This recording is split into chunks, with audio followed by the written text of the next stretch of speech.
Hello, and welcome to Sleepy History Nights. This is a sanctuary of calm, immersive, atmospheric stories from the past designed to help you unwind and drift into rest. Tonight, we'll travel to Alexandria, Egypt in the 1st century CE, through the eyes of a glassblower. You step into your workshop with the sea close enough that the air still tastes of salt, and the first light of morning makes the glass on your shelves look as if it is breathing. The waves are a quiet metronome beyond the courtyard wall. Gulls call and then fall away. Inside, the tang of hot silica and the faint sweetness of fuel mingle with the sharp, metallic scent of iron tools. Steam rises from the cooling basin where last night's pieces rest. Your palm remembers the warmth of a freshly shaped neck or rim. In this city of stone and harbor, the new ease of shaping glass with a breath and a pipe feels almost like a language everyone is learning at once. You can still recall the old ways, casting and cutting, but the hollow glow of blown forms has become the daily music in your hands.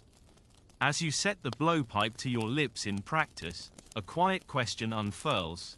How have recent techniques, and the hands who shared them across cities, truly changed the way you shape these fragile wonders here by the Mediterranean?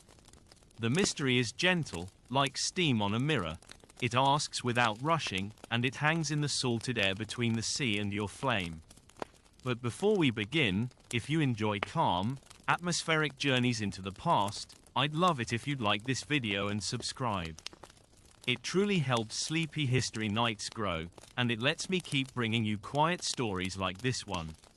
Your support means more than you might realize, and I'm grateful you're here with me at this quiet hour tonight. Thank you, and now, settle in. Let the noise of the day fade, take a slow breath, and allow history to glow softly in the dark. You move deeper into the workshop, and the room answers with familiar sounds. The steady hiss of the furnace, the soft ring when a cooled rim taps stone, the slight hollow voice of a blown bulb as it cools. Your fingers find the wooden stand where the blowpipes rest, the iron long and cool against your skin. The light through a half-formed bottle shivers, painting your hands with a pale blue that feels like sea glass. Outside, a cart creaks along the quay. Inside, the smell of heated sand and soda warms the small space. You fit the pipe by habit, feeling the weight and balance learned from a year of mornings like this. There is comfort in routine. The same 3 tools you reach for, the same rhythm of warming, shaping, and turning. But something about the ironwork is finer than it used to be, and the clay mantle of the furnace has a different grain, as if made from a recipe borrowed from another workshop across the water. From the courtyard, Alexandria breathes in broad strokes. Traders arranging bundles of pigments, sailors speaking in half a dozen accents, merchants bargaining over glassware stacked for distant markets. The city is a crossroads, and the movement of things, sand from nearby shores, natron hauled from inland salt flats, colorants and metal filings arriving from farther lands, makes a quiet, dependable current. You can almost taste the trade in the air, salt on your tongue from the sea, and the faint metallic tang of copper and iron in the tools that have come through long chains of hands. That chain is not a rumor. It is visible in the brass fittings of a new furnace door, in the cobalt powder sealed in a small jar stamped with a foreign mark, in the evenness of a piped rim that once was harder to achieve. These are the fingerprints of artisan networks, the slow, practical sharing of materials, of recipes, of tools from workshop to workshop, city to city. At the bench, you test the furnace flame with the tip of a slender rod.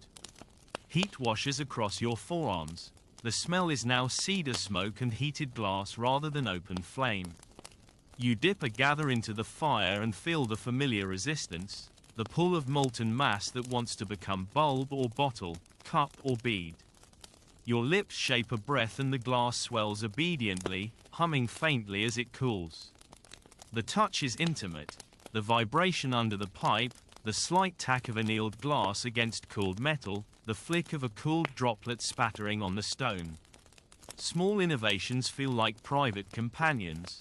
A thinner-walled vial that requires less glass, a particular annealing schedule that keeps a neck from cracking. You find yourself wondering how many other hands out there learned the same trick in the same soft way, and which of those hands first taught it to the man who taught you. You step back and look at the shelf where finished pieces gather, and the light finds blue and green in patterns that remind you of ships' sails and shallow bays. There is a bottle whose green came from a mineral brought by a trader from across the sea. The label of the tin that held its color is long gone, but the hue is its memory. The clay and iron here tell a story too. Tongs that flex like a new design, borrowed from a workshop in the Levant. A mold with a seam shaped like a grape cluster that echoes fashions you saw in a market stall this week. These are small, visible things, and they matter because they change the shape of the day. A better pipe, a steadier fuel, an ounce less of troublesome sand, each shifts the way you breathe life into molten glass and how long a piece will survive the shipment to a buyer in a house farther along the harbor. The system behind these changes is not a map you can unfold on the bench, but you can hear it in transactions and see it in worn footprints. Skilled glassworkers travel, apprentices move with them, merchants keep ledgers and pack delicate boxes for the road. When a new furnace design proves more efficient, it is copied and adapted across city walls. When a colorant is prized, a trade route follows the demand. This woven network makes materials and ideas move like the tide, slow but inevitable, so that an innovation tried in one workshop becomes a small revolution in many. For you, that means steadier supply, tools that fit your hands better, and patrons who can order shapes that were once rare. It changes the rhythm of your work as surely as the season changes the wind. Even as you stand at the hearth, attending to the next gather, the sea informs the work. The air cools with a salt-laced breeze, the sound of distant oars gently punctuates the hum of your workshop, and the light softens so that the glass looks almost like a memory of water. Each day feels like an experiment in balance, between heat and cool, between local sand and distant pigments, between the slow wisdom of your own hands and the subtle improvements arriving on a trader's cart. You watch a thread of molten glass sag and straighten, listening to the tiny crackle when it meets the cooler air, and you think of hands you will never meet that taught you the breath for that exact swell. You find yourself wondering, more and more softly, which parts of your technique are yours and which are the echoes of distant workshops carried here by roots of trade and conversation. Something feels deliberate in the patterns of your tools and supplies, not by accident but by years of sharing useful secrets. The answer begins to reveal itself in small things. The smoothness of a rim, the consistency of a bead, the steady arrival of a pigment that changes the common palette in subtle, daily ways. And as the morning light settles, you begin to notice the threads that hold your craft to the wider world. You step back from the shelf and carry the morning light with you as you move deeper into the day. The hum of the workshop settles into a steady rhythm, and your hands remember the order of tasks before your mind fully catches up. Your first motions are small and precise. You lift the sack of sand, close the cloth, and inhale the dry, mineral scent that speaks of shore and hill. The sand slips through your fingers like cooled sugar. It has a grit that crunches softly between your nails. Nearby, a small jar of cobalt powder sits like a secret, its blue dull in the dim but promising color under the sun when used. You weigh a handful, feeling its fine, almost silky grain against your palm, and you recall the stranger who sold it at the market with an accent you could not place. You set the mixture, touch the iron tongs whose handles fit your hand in a way a borrowed tool does not. There is a slight bend where someone in another city shaped it to the grip, and you have adapted to that curve. From the quay, the city arranges itself in larger gestures. Boats creak and moor, bundles are shifted, and men call names in languages that sound like wind through reeds. You notice a crate stamped with a mark you have seen in the hands of a Levantine merchant, its wood still smelling faintly of cedar. A chipped amphora contains a glossy pigment whose label was written by a hand from farther west. A small iron clamp carries the imprint of a workshop you saw once in a traveler scribe's sketch. These signs are quiet but clear. The network moves materials from shore to shop, and those materials change how you work. When a certain green glass becomes fashionable in a distant quarter, a trader will trace the route, and soon the copper filings are ash that make it possible arrive at your door. It is a slow, almost wordless conversation between workshops across the Mediterranean. You light the furnace and the room shifts. Heat folds around you like a shawl. The smell of cedar and fuel sweetens, and the iron grate breathes faintly as the fire finds its rhythm. The first gather of glass adheres to the pipe with the soft, sticky resistance you know well. The weight pulls at your arms, and you adjust your stance, feet finding their familiar positions on the cool stone. The light from the mouth of the furnace is white hot, and you feel it on your cheeks like a distant sun. Each rotation is a small negotiation. Too fast and the glass will wobble, too slow and it will stiffen. Your breath times itself with the turn, a learned cadence of inhale, exhale, a courteous dialogue between flesh and flame. Across town, other workshops answer the same needs in slightly different ways. A master in a potter's quarter may use thicker walled pipes, another glassworker near the amphitheater might anneal pieces in a longer, gentler cool down to avoid a market's complaint about fragility. Such differences travel with people and objects. A potter's apprentice who married a glassblower's sister will carry those techniques in conversation. A traveling merchant will carry a recipe for a clearer green in a sealed jar. These are not proclamations posted on a wall. They are practical, lived transfers, recipes, small adjustments in fuel ratio, a tool filed at a different angle. They are the quiet plumbing of a wider artisan network, the channels that let useful things flow from one bench to the next. You press a little of the cobalt into the gather and watch the color bloom under heat, turning the clear mass into a deep, marine blue that seems to hold the harbor in its core. Your thumb caresses a nascent neck to smooth a shoulder.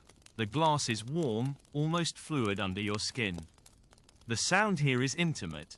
The click of a cooled bead against stone, the breath of air whisked through the pipe, the soft scrape of the paddle shaping an edge.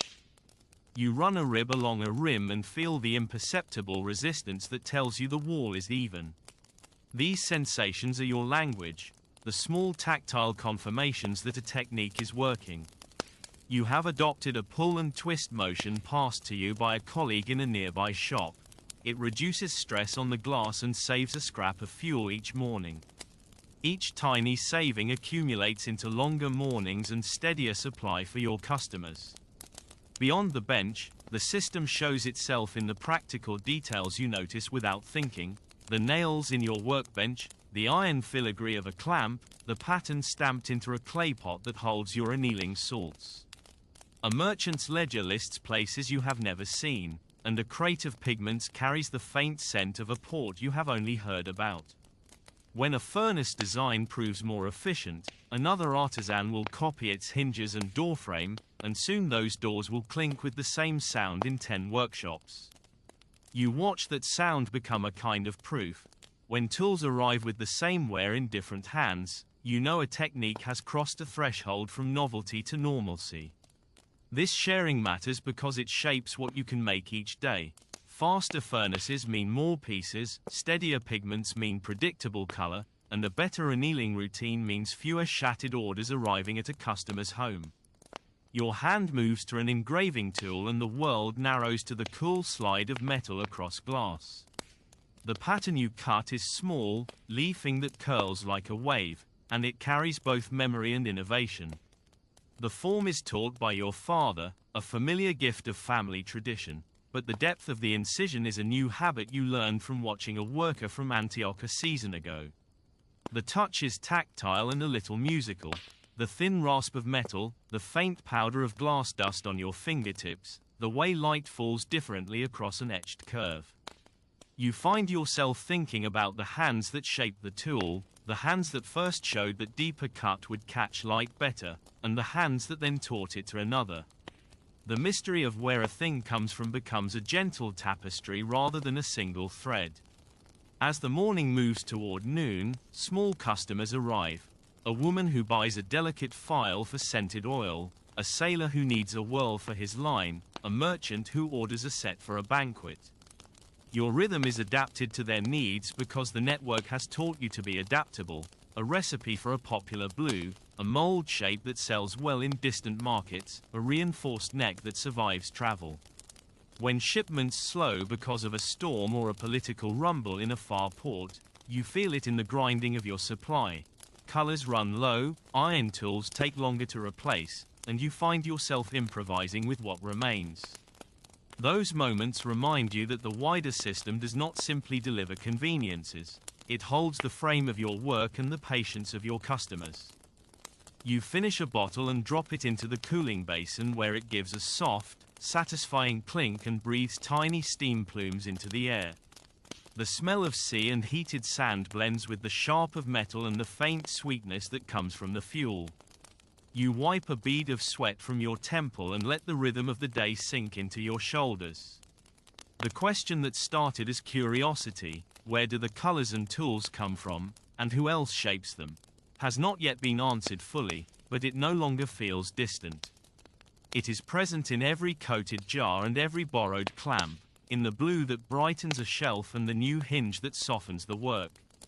You find yourself wondering how many afternoons like this are happening in other harbors, and how many small, unspoken exchanges have shaped what you hold now.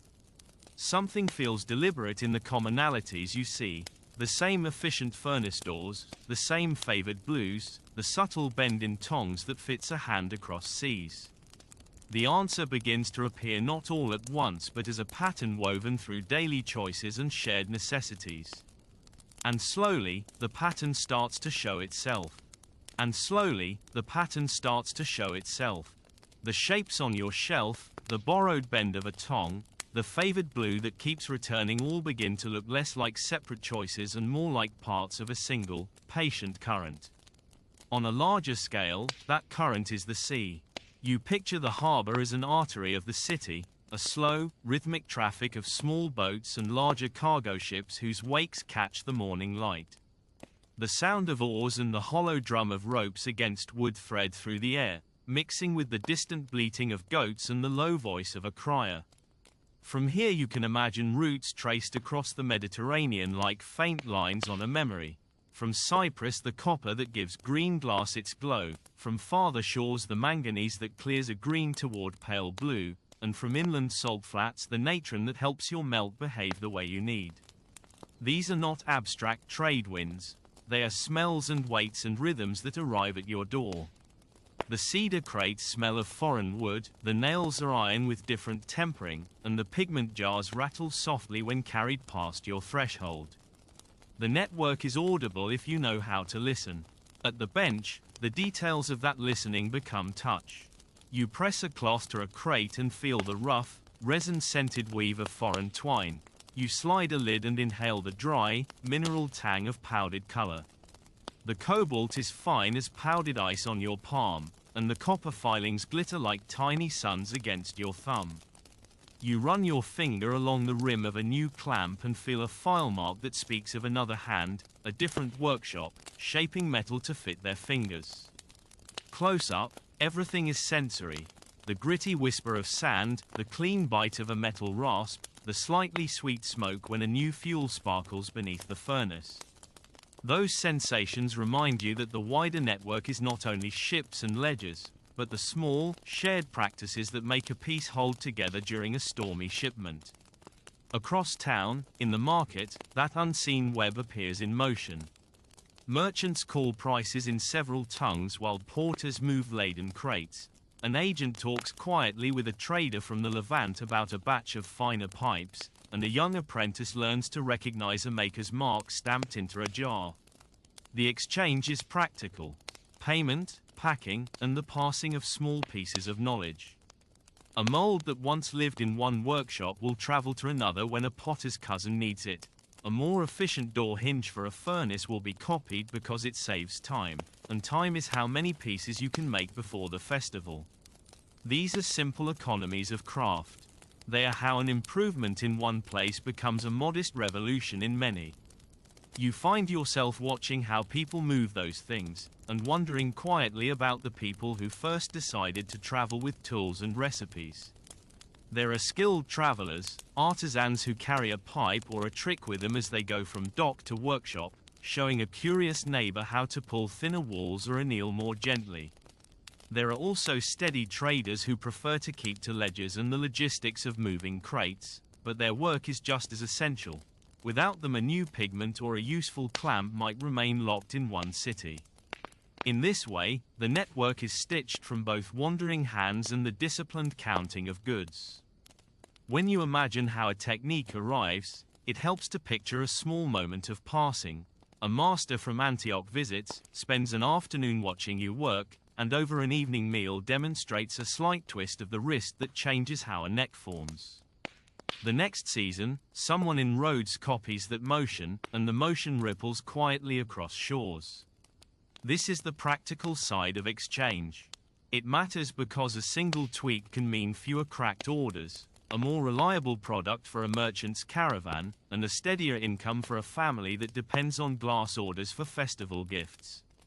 The system is not abstract. It is made of these discrete, human transactions that shape who can afford what and what becomes fashionable where. You test that idea by thinking of furnaces. Some workshops have a different clay mixture in their dome that retains heat longer. Others favor a heavier iron door that helps control draft. When one design proves kinder to glass, the sound it makes, the soft settling knock as the door closes, changes the tempo of an entire street of shops as others emulate it. You can see the practical reason.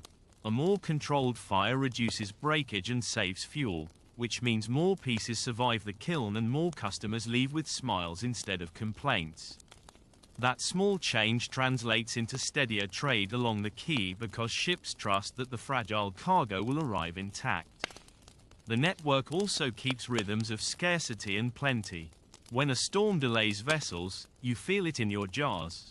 The dark blue begins to thin, the copper becomes harder to source, and a certain green that has sold well in larger houses becomes rare. The workshop learns to be inventive in such times. You mix a little of one pigment with another, you use a borrowed clamp, you rehearse patience. But the larger pattern is clear.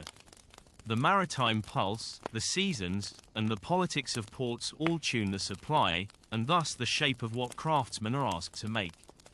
Your patrons, in turn, come to accept and sometimes celebrate variations because they reflect the weather of the world beyond the city walls.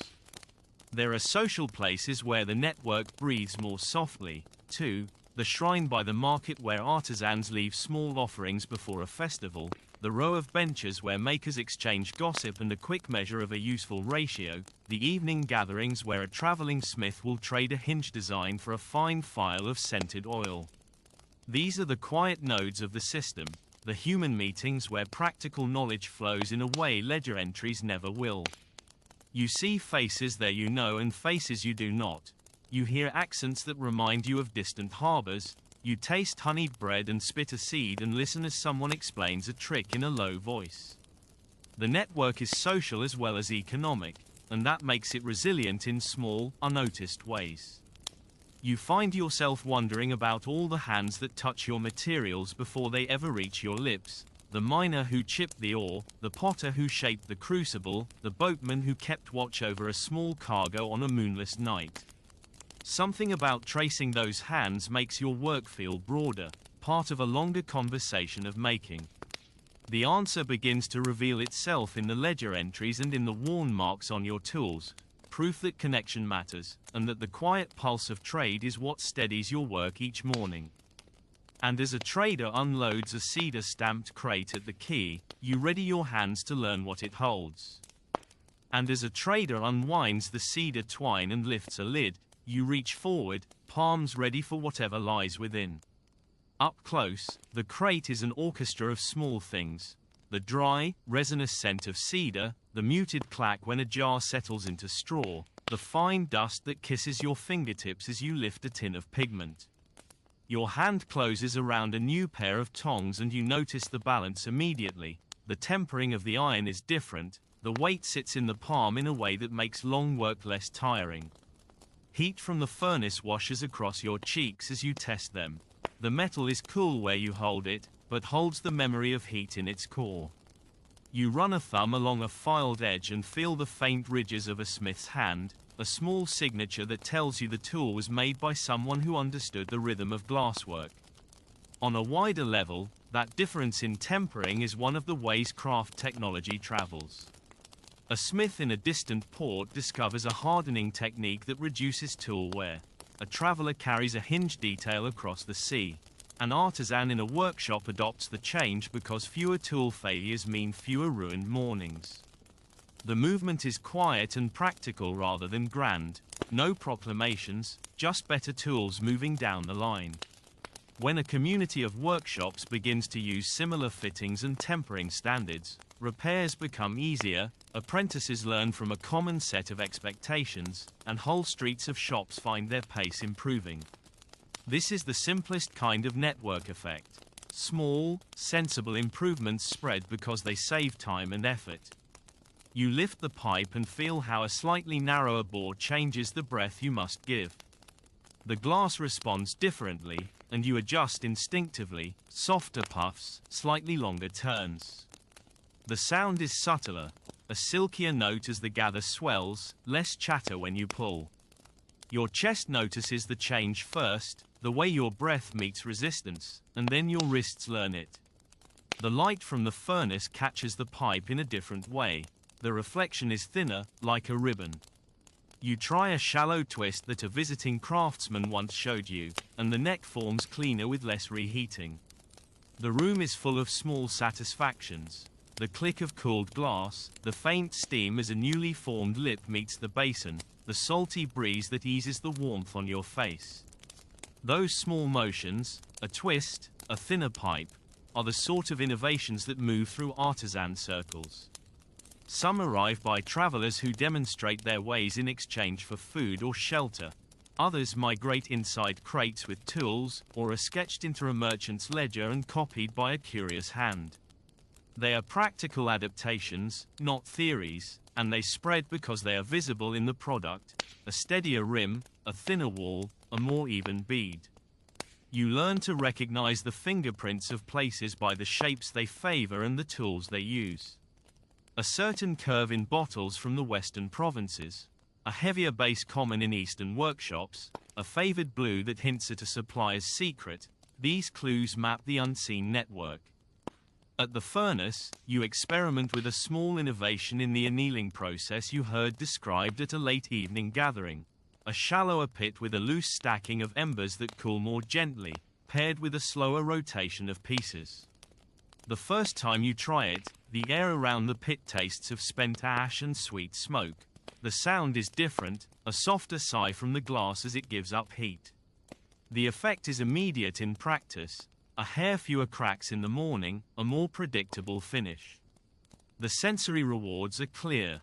The gloved hand that lifts a bottle from the pit notices an absence of the tiny fractures that once surprised you. The eye sees a smoother sheen, and the ear registers a quieter settling. You find yourself wondering how many other workshops have adopted just such small rearrangements of the hearth and what compelled them to try it first. It is useful to make the network tangible. Imagine a map not of cities, but of exchanges: who brings natron from the salt flats, who trades in copper filings, who keeps a small jar of rare cobalt tucked away. Shipping routes are the scaffolding, but artisans are the nodes that shape the flow. A better furnace door, for example, reduces draft and thus saves fuel. Less fuel burned means less frequent trips to the fuel merchant and a steadier cost structure for your work.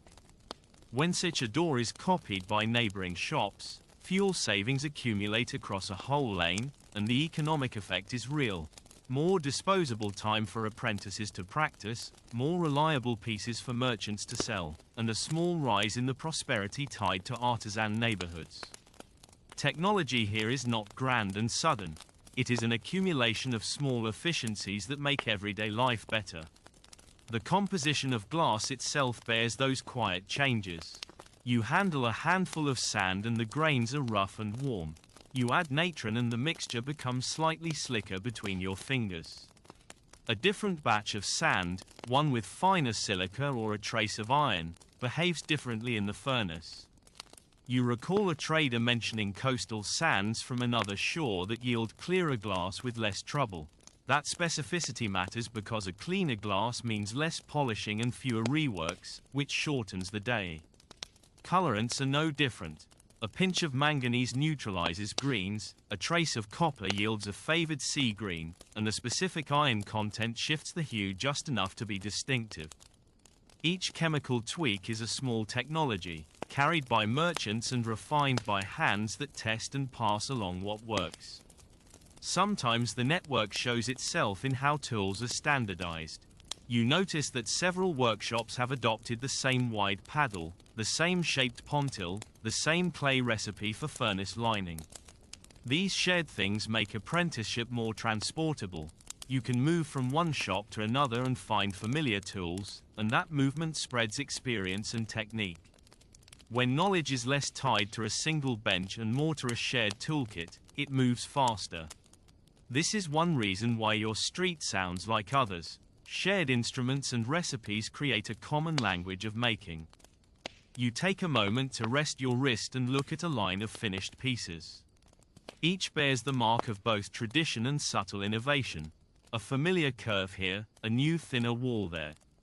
The small improvements you have tried today already feel like part of a conversation begun elsewhere and continued by you.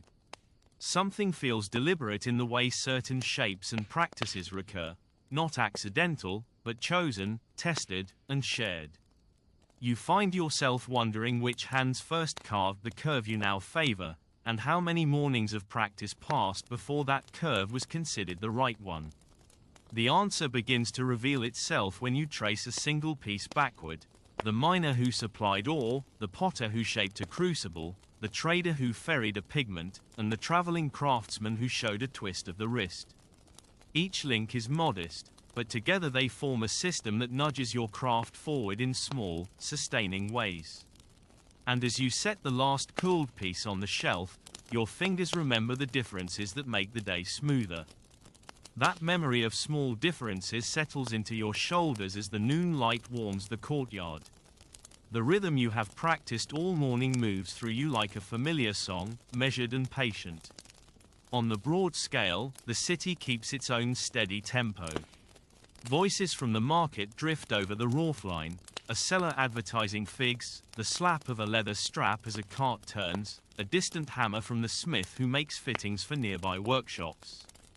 The harbor sends a cool breath of salted air that threads through the street and brings with it the scent of fish, cedar, and the faint spice of incense burned at a temple across the way.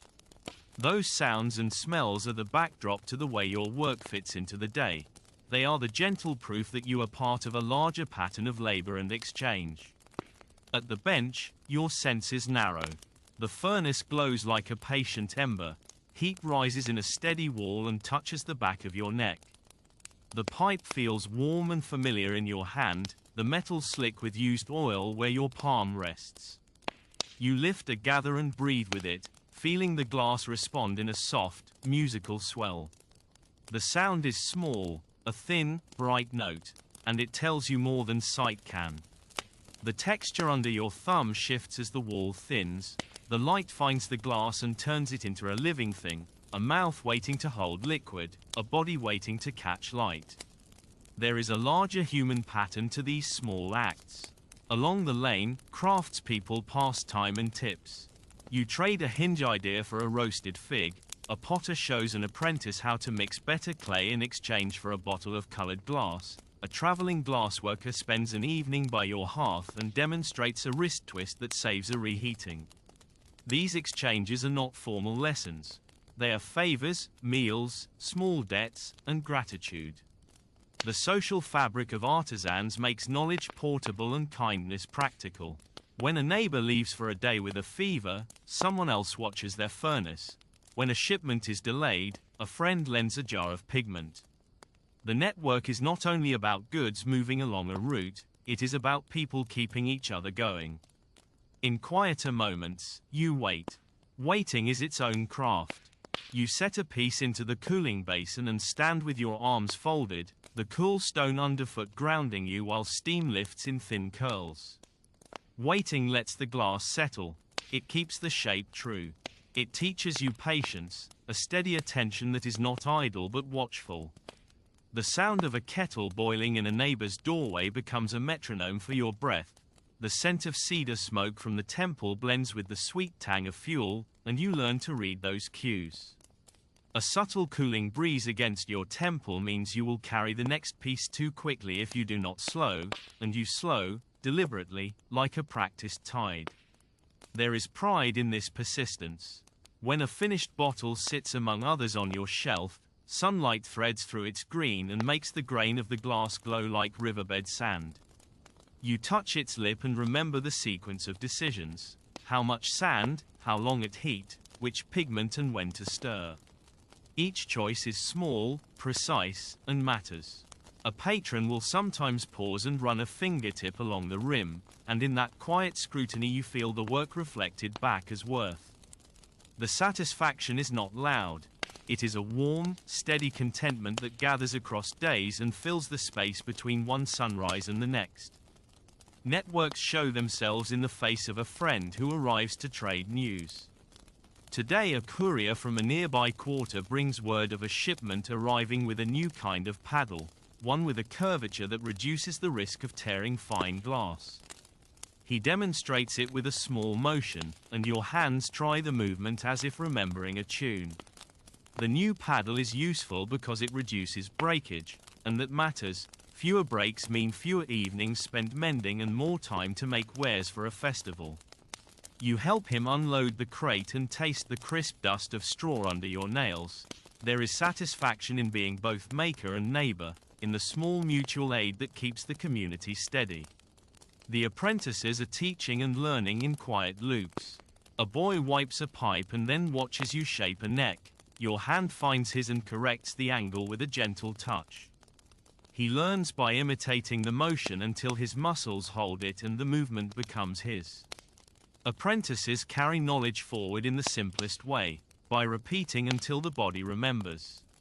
Some will travel when they are ready, moving to another workshop and carrying this shop's habits to new streets.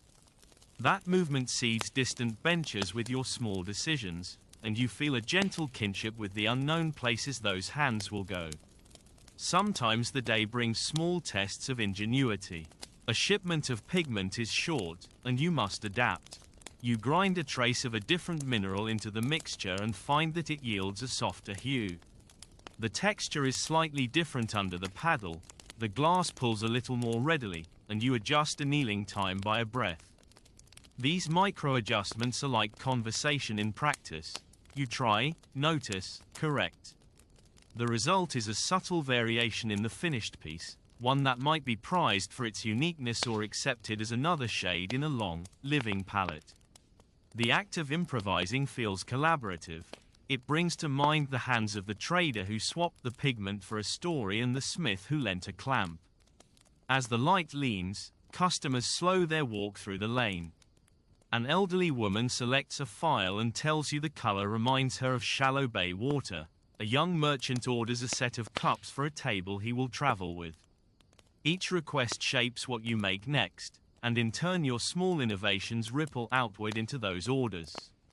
The quiet pulse of trade and friendship shapes the choices you make, and the community around you becomes a mirror, reflecting the value of steady, patient work. When evening comes, you step back and look at the day laid out on the bench, the finished pieces, the half-formed gathers, the tools with metal shavings at their bases. The room hums with a familiar contentment, the soft tick of cooling glass, the distant laughter from a neighbor's courtyard, the smell of bread and smoke inviting people to table. There is a gentle pride in the work that is done without fanfare, a slow accumulation of small successes that keep the workshop and the lane alive. You find yourself wondering how many other evenings like this are closing in other ports, and how the simple persistence of hands and hearths ties them together. A sense of purpose grows from these quiet repetitions. Patience is not merely waiting. It is an active listening to materials and people, to the sea and the market, to the soft advice offered by friends. Something feels deliberate in the way you and your neighbors trade time and technique, and the answer begins to reveal itself in the daily rhythms that shape both small wares and lives. And as the sun leans toward evening, you gather your tools and listen for the small signals that tell you what matters. You gather your tools as the evening settles, the courtyard lengthening into cool shadow, and you carry the day's quiet lessons with careful thought. The market's murmur softens to a low, rhythmic undercurrent as lamps are prepared and shutters begin to close. On the broad scale, the city hums with small pressures that shape choices. Supply lines are not constant rivers but seasonal tides, ships delayed by wind, tariffs adjusted by edict, a sudden demand for a fashionable blue that sends merchants hunting for cobalt across the sea. You have learned that your work sits inside those tides.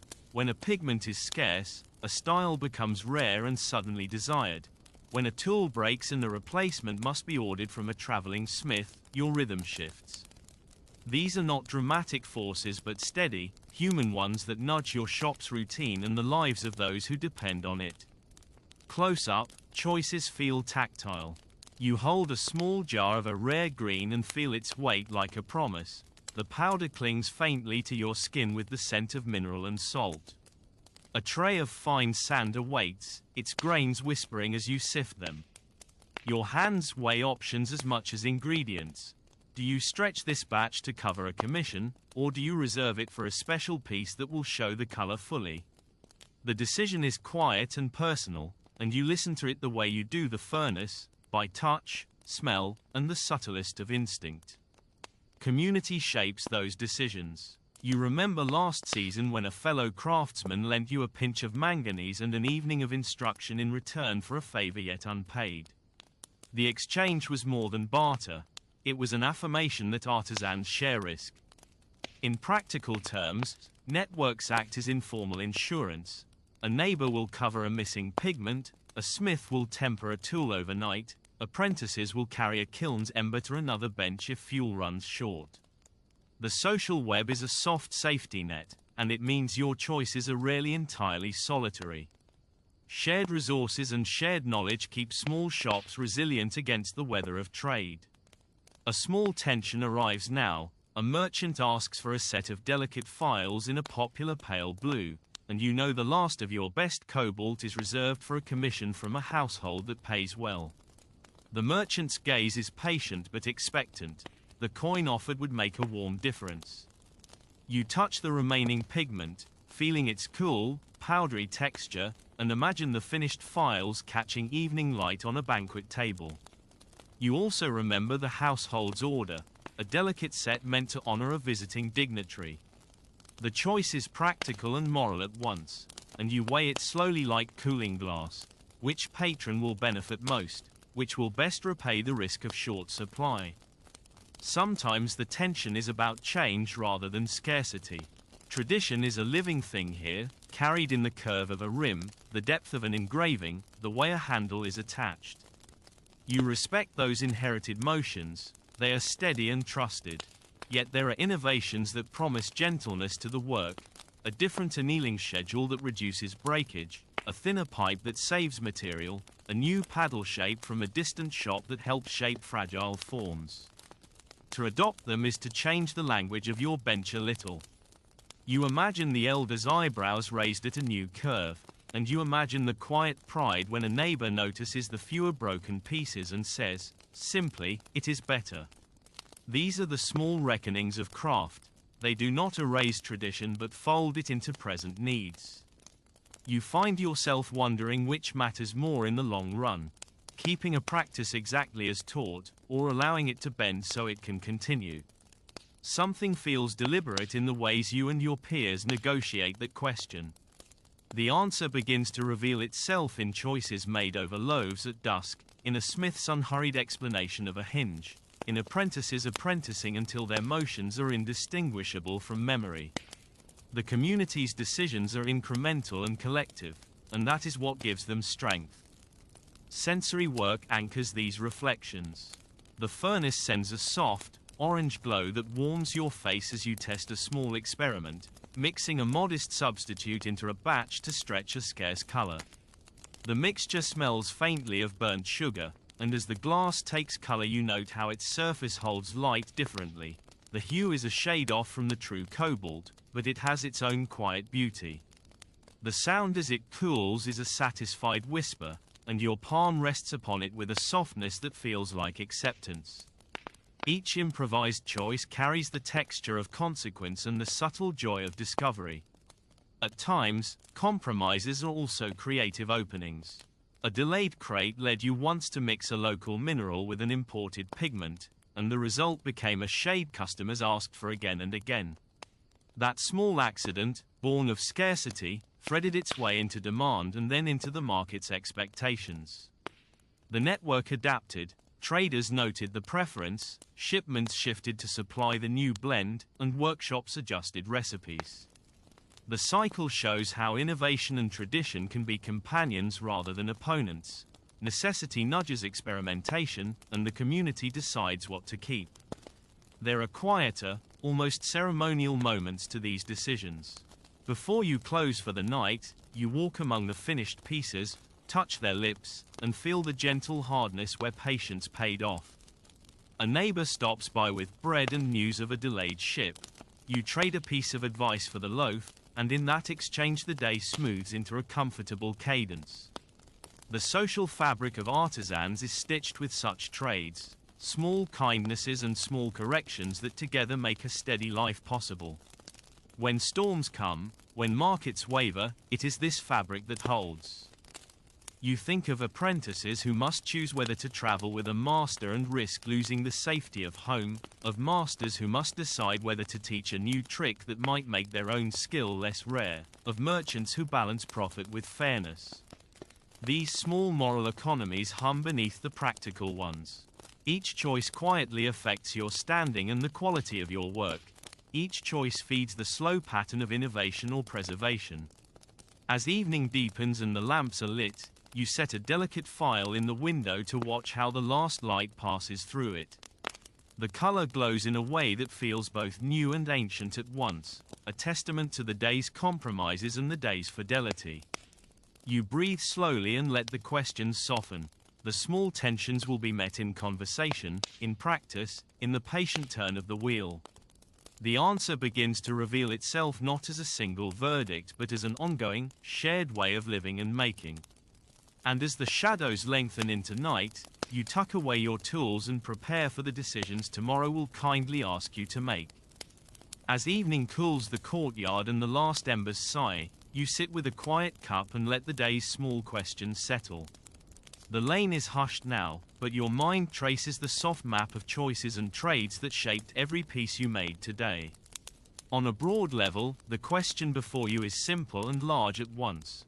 What, exactly, has nudged your craft toward its present shape? You picture the harbor, the routes that thread Alexandria to Cyprus, Rhodes, and farther coasts, and you imagine cargoes of sand, natron, metal filings, and tools arriving like slow news. Those arriving things change what you can do. A steadier supply of natron makes melts more predictable. A new consignment of copper filings opens a palette for green that customers desire. These are not single, dramatic inventions but steady shifts in what is available and reliable. The larger system, the web of merchants, travelers, and workshops, is the quiet engine behind those shifts. Close to the bench, the same question becomes tactile. You feel the memory of a new iron hinge you tested this morning, its edges filed more smoothly than the old ones, its balance making long hours less fatiguing. You remember the way a narrower blowpipe altered the breath you gave the glass, how a slightly altered annealing schedule this week yielded fewer hairline cracks. The sensations are immediate. Less strain in the forearm, a silkier note from the gathering, a cooler touch on your wrist. When technology changes, it often arrives first as a change in how your body must move and listen. Consider 3 calm, plausible ways to think about technological change here, each one a gentle lens rather than a final answer. First, improvements in furnace design. You have seen doors fitted with better ironwork and domes lined with a denser clay mix. These small changes retain heat more steadily. Show it in practice. When the fire holds a more even temperature, the glass softens predictably and you need to reheat less. You notice the smell of fuel is less singed, the light from the mouth steadier, and the sound more constant, a low, patient roar instead of nervous crackle. Explain it simply. Better insulation and draft control means less fuel wasted and fewer surprises during shaping. Connect why it matters. Steady heat reduces breakage, saves time, and allows apprentices to practice more reliably, which in turn steadies supply for merchants and households. Second, shifts in material recipes and raw inputs. A new source of sand, or a slightly different mix of natron, changes how the melt behaves. You can make that visible. A batch melted with a purer silica yields glass that is clearer and less prone to scum. A different natron ratio can make glass more malleable at lower temperatures. Sensory detail helps. The melt becomes a more obedient, glossy mass. It flows with less grit, and the sound when you tap a forming lip is a cleaner, ringing note. Plainly put, small differences in ingredients alter the work at every stage, and traders who secure better materials effectively hand artisans a subtle technology. For daily life, this means goods that look more desirable at market and survive travel better, which keeps your customers satisfied and your orders steady. Third, the social transmission of techniques, the way knowledge moves in artisan circles. This is not a single invention but a network effect, the sharing of small hand tricks, annealing rhythms, and tool modifications. You can see it in action when a visiting craftsman demonstrates a wrist twist or a unique paddle shape. Apprentices watch, imitate, and bring that motion into other shops. The sensory proof is bodily. A different pressure under the thumb, a quieter breath through the pipe, a lighter touch on the paddle. In plain language, people carry practices in their hands and mouths more than on parchment. Why it matters? These social exchanges let improvements spread without formal institutions. A useful idea that cuts breakage in half will travel quickly because it is practical and visible, improving everyday life across neighborhoods. Each of these angles has modest power on its own, and greater force when they combine. Better furnaces mean you can take advantage of purer materials. Purer materials make a clever shaping trick more predictable. A shaping trick shared across workshops scales the effect of materials and half alike. The system is cumulative and cooperative. You find yourself imagining a mesh where metalsmiths, potters, traders, and glassblowers all contribute small innovations that, layered together, change what is possible without anyone claiming a singular moment of invention. Walking the mental map further, you notice how economics nudges technology. A saved scrap of fuel is not glamorous, but it is meaningful. Fuel that lasts longer reduces costs, and that saving can pay for a better tool or a journeyman's trip. The market's tastes also steer choices. If a wealthy house prefers a clearer glass, merchants will seek the sands or pigments that yield it, and artisans will adapt. These are gentle incentives, practical and slow, not edicts from on high. They shape your craft by adjusting the everyday terms of exchange. What is profitable, what is fashionable, what techniques are worth learning. Sensory memory holds another kind of evidence. You recall a week when a new batch of cobalt arrived, darker and finer than before. The blue you produced then seemed to drink the dusk rather than reflect it. Patrons paid more readily for that deeper tone. You remember the texture of the pigment between your fingers, almost silky, and the tiny, excited exchange with the trader who told you where it came from. Those small, sensory moments are the narrative traces of technological diffusion, materials and techniques arriving, tested, and then woven into daily habits. There is also a quieter layer, standardization and tools becoming shared. When several shops adopt a certain paddle shape or a common annealing routine, apprenticeship becomes more portable and repair more predictable. The sound of similar tools across a lane becomes a kind of practical language. Sensory detail is again useful. The same clink of a pontil, the same rasp on a rim, and it signals that practices are aligning. This alignment matters because it lowers the friction of movement. Apprentices can travel, traders can predict fragility, and neighborhoods gain a reputation for certain wares, which draws specialized orders.